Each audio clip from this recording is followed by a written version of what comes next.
কাউসার আলম মতিঝিল থেকে ধানমন্ডির বাসার উদ্দেশ্যে রওনা দিয়েছেন বিকেল ৩টায়। ১ ঘন্টা সময় কেটে গেছে পল্টন মোড়ে।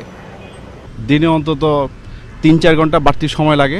আমার তো ব্লাড প্রেশারও হাই হয়ে যায়, কারণ আমার একটা জরুরি কাজ থাকে, আমি তখন খুব টেনশনে থাকি।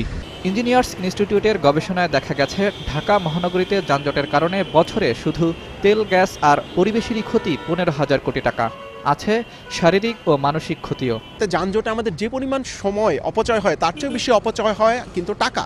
প্রতি বছরে দেখা যায় ২০,০০০ কোটি টাকার মতো আমরা অপচয় করি। ১ ঘন্টা ২০ মিনিট, ২৫ মিনিট, ৩০ মিনিট লাগে, আর যানজট থাকলে তো ২ ঘন্টা, ২.৫ ঘন্টা, ৩ ঘন্টাও লেগে যায়। প্রথম ক্লাসটা করতেই পারি না।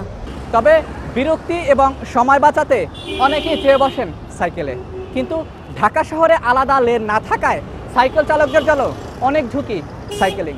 রিস্ক যেটা মনে হয় যে আমাদের বাসা থেকেও আমাদের যেসব অভিভাবক আছে তারাও খুব ডিসকারেজ করে। আমাদের জন্য একটা ছোট্ট গাড়িটা একটা আলাদাভাবে দিলে এটা ভালো হইতো। সাইকেলের মাধ্যমে অনায়াসে ঢাকার রাস্তায় চলতে পারেন আগ্রহীরা। তাই সচেতনতা বাড়িয়ে সাইক্লিং জনপ্রিয় করার পক্ষে সাইকেল প্রেমীরা। তো যে আমার যে জায়গায় দূরত্ব আধা ঘন্টা লাগে বা 1 ঘন্টা লাগে, যানজটের সেই জায়গায় আমি সেই দূরত্ব 10-15 মিনিটেও অতিক্রম করতে পারতেছি।